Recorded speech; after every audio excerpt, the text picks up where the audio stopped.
यंदा देशासह राज्यात वेळेपूर्वीच मान्सून दाखल झालाय. मात्र यावर्षी जगभरात तब्बल 19 चक्रीवादळ येऊ शकतात असा अंदाज अमेरिकेच्या हवामान विभागानं वर्तवलाय.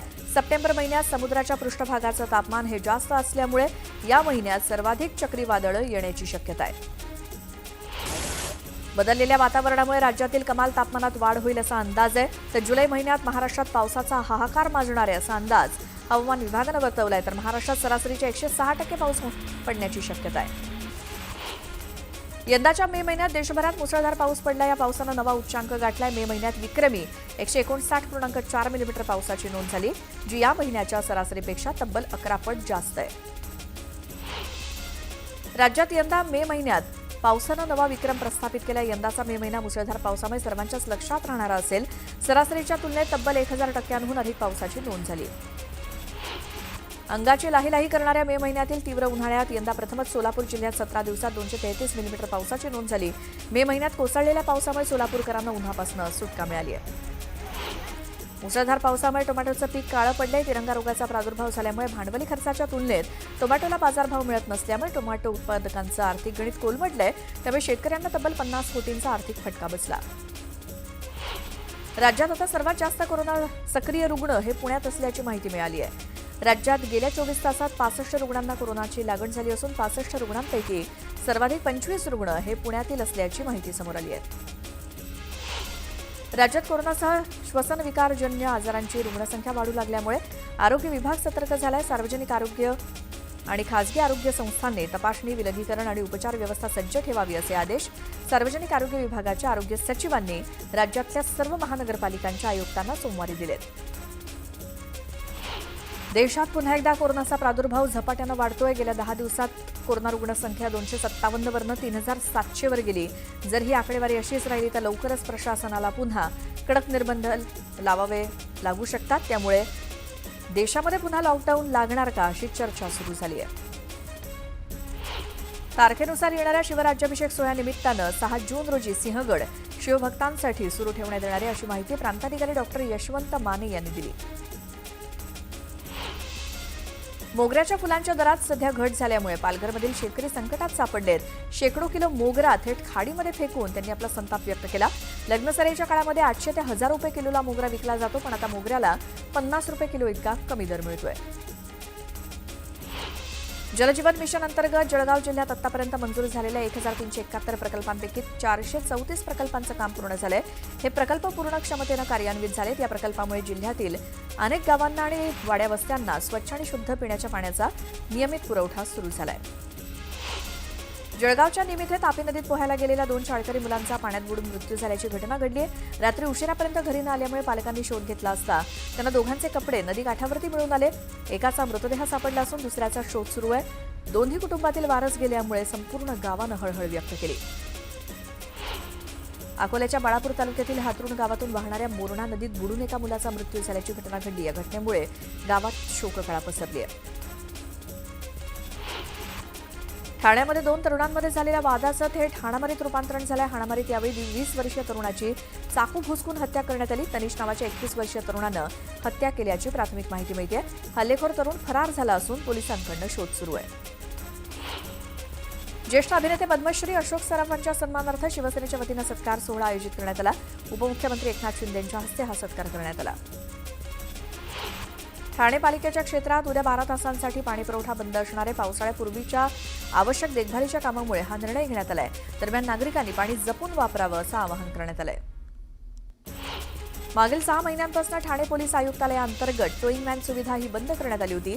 परंतु कालपासून ठाणे शहरामध्ये नवीन नियमांसह टोईंग व्हॅनवरील सीसीटीव्ही कॅमेरा नवीन टेक्नॉलॉजीसह सुरू करण्यात आले.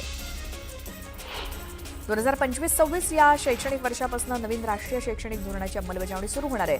अंगणवाडी सेविकांना शिक्षकांचा दर्जा मिळणार आहे. अंगणवाडी सेविका आता चिमुकल्यांना ज्ञानाचे धडे देणार असल्यामुळे इयत्ता पहिलीच्या विद्यार्थ्यांचा अभ्यासक्रम पूर्णतः बदलण्यात येणार आहे. त्यानुसार शाळेतील पहिलीच्या शिक्षकांना तसंच अंगणवाडी सेविकांना विशेष प्रशिक्षण देण्यात येणार आहे. एसटी महामंडळानं प्रवाशांच्या सोयीसाठी आणि पर्यावरणाच्या संवर्धनासाठी एसटीच्या ताफ्यामध्ये विद्युत बस समाविष्ट करण्याचं नियोजन केलंय. मात्र अद्यापही बसेस ताफ्यात दाखल न झाल्यामुळे विद्युत एसटी बसची प्रवाशांना वाट बघावी लागणार आहे.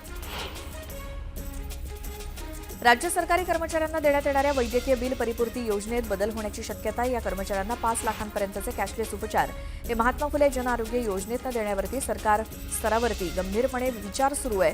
त्यामुळे 1500 कोटींची बचत होणार आहे.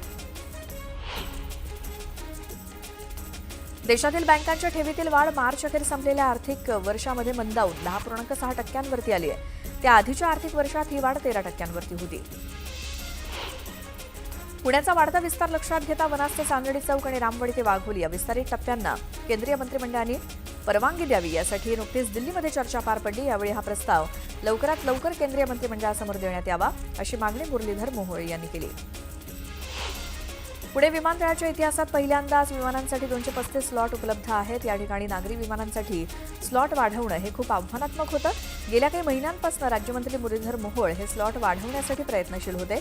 अखेर त्याला यश आलंय. परदेशी मोटार उत्पादकांना आयात शुल्कामध्ये मोठी सवलत देणाऱ्या विद्युत वाहन धोरणाला अंतिम रूप देऊन ते सोमवारी केंद्र सरकारनं अधिसूचित केलं. तथापि या क्षेत्रातील अमेरिकी कंपनी टेस्लानं भारतात त्यांच्या मोटारींचं उत्पादन करण्याबाबत अनुत्सुकता दर्शवलेली असून त्याऐवजी तयार मोटारी आयात करण्यावरती ते लक्ष केंद्रित केलं असल्याचं केंद्रीय मंत्र्यांनी स्पष्ट केलं. देशात यंदा सरत्या हंगामातील साखर उत्पादन घटण्याच्या पार्श्वभूमीवर पुढील हंगामासाठीचा शिल्लक साठा 49 लाख टन इतका राहण्याची शक्यता आहे. ऑक्टोबर आणि नोव्हेंबर 2025 या महिन्यात देशांतर्गत वापराच्या गरजा पूर्ण करण्यासाठी हा साठा पुरेसा असल्याची माहिती राष्ट्रीय सहकारी साखर कारखाना महासंघानं दिली. मुंबईतील शाळाबाह्य मुलं शोधण्यासाठी विभागीय शिक्षण उपसंचालक कार्यालय आणि मुंबई पालिकेतर्फे शोध मोहीम राबवली जाते. त्यानुसार 2024-25 या वर्षी शहरातनं तब्बल 4555 शाळाबाह्य मुलांची नोंद झाली आहे. 11वी ऑनलाईन प्रवेश प्रक्रियेला आता मुदतवाढ देण्यात आली आहे. 5 जून रोजी दुपारी 2 वाजेपर्यंत ही मुदतवाढ देण्यात आली. वेबसाईटवरती इन हाऊस कोट्यातील शाळांमध्ये बदल करण्यासाठी पालकांना आणि विद्यार्थ्यांना पुरेसा वेळ मिळावा यासाठी शिक्षण संचालनालयानं हा निर्णय घेतलाय. वैद्यकीय प्रवेशासाठी घेण्यात येणारी नीट परीक्षा अनिश्चित काळासाठी पुढे ढकलण्याचा निर्णय घेण्यात आलाय. National board of examination in medical sciences यांनी हा निर्णय जाहीर केलाय. तर 15 जूनला 2 शिफ्टमध्ये घेण्यात येणारी ही परीक्षा आता एकाच शिफ्टमध्ये घ्या असे निर्देश सर्वोच्च न्यायालयानं दिल्यामुळे ही परीक्षा पुढे ढकलण्यात आली आहे. आता तुमच्यानंतर तुमच्या मालमत्तेवरनं कुटुंबात वाद निर्माण होऊ नयेत अथवा तुम्हाला तुमच्या मर्जीनुसार विल्हेवाट लावायची असल्यास मृत्यूपत्र तयार करता येतं. ज्येष्ठ नागरिकांसाठी नोंदणी आणि मुद्रांक शुल्क विभागानं नवीन उपक्रम हाती घेतलाय. आता घरीच आपण आपलं मृत्यूपत्र तयार करू शकतो. यासाठी ज्येष्ठांना मार्गदर्शन केलं जाणार आहे. उपमुख्यमंत्री अजित पवारांनी विरोधकांना सज्जड दमभरत इशारा दिलाय. मी कुणावरती टीका करणार नाही, मात्र माझ्यावर कुणी चुकीचे आरोप केले तर मीही शांत बसणार नाही असा थेट इशारा त्यांनी विरोधकांना दिला. केवळ माळेगावच्या साखर कारखान्याची निवडणूक लढवायची नाही तर विविध निवडणुकांच्या निमित्तानं लोकांसमोर जायचंय. त्यामुळे जो शब्द दिलाय तो पाळणार, सभासदांना उत्तम भाव देण्यासोबतच त्यांच्या सर्व अपेक्षा पूर्ण करण्याचा प्रयत्न करणार अशी ग्वाही उपमुख्यमंत्री अजित पवारांनी दिली. महापालिका निवडणूक महायुतीमध्ये लढायची की स्वबळावरती याचा निर्णय पक्षाचे केंद्रीय आणि राज्य पातळीवरच्या नेत्यांकडून घेतला जाईल. त्यानुसार त्यांच्या आदेशाचं पालन केलं जाईल. कार्यकर्त्यांनी प्रभाग रचना आणि मतदार नोंदणीमध्ये लक्ष देण्याच्या सूचना दिलेल्या आहेत असं भाजपचे प्रदेश कार्यकारी अध्यक्ष रवींद्र चव्हाण यांनी सांगितलं. येत्या 1 ऑगस्ट रोजी पंतप्रधान नरेंद्र मोदी सोलापुरात येणार आहेत. पुण्यश्लोक अहिल्यादेवी होळकर सोलापूर विद्यापीठात खेलो इंडिया आणि विद्यापीठ विकास फंडातनं 20 कोटी रुपयांचं इंडोर स्टेडियम उभारलं जात आहे. देशातील तिसरं आणि महाराष्ट्रातील सर्वात मोठं पहिलं ते स्टेडियम असणार आहे. या स्टेडियमचं मोदींच्या हस्ते उद्घाटन होणार आहे. सामाजिक कार्यकर्ते अंजली दमानिया यांना लाचलुचपत प्रतिबंधक विभागानं चौकशीसाठी हजर राहण्यासाठी पत्र पाठवलंय. माजी मंत्री धनंजय मुंडे यांच्या विरोधात केलेल्या तक्रार अर्जाच्या अनुषंगानं ही चौकशी होणार आहे. धनंजय मुंडे हे कृषी मंत्री असताना त्यांनी मोठा भ्रष्टाचार केला असल्याचा आरोप दमानिया यांनी केला. भारताचा 19 वर्षीय विश्वविजेता बुद्धिबळपटू डी गुकेश यानं 64 घरांच्या पटावरती ऐतिहासिक चाल करत जागतिक क्रमवारीमध्ये पहिल्या स्थानावरती असलेल्या नॉर्वेच्या मॅग्नस कार्लसन याला चितपट केलं. नॉर्वे बुद्धिबळ स्पर्धेतील क्लासिकल प्रकारामध्ये कार्लसन याच्यावरती मात करण्याची ही पहिलीच वेळ होती. आयपीएलच्या 18व्या हंगामाचा अंतिम सामना आज रंगणार आहे. पंजाब किंग्स आणि रॉयल चॅलेंजर्स बेंगळुरू संघ अंतिम सामन्यात भिडणार आहे. अहमदाबादच्या नरेंद्र मोदी स्टेडियममध्ये हा सामना रंगणार आहे.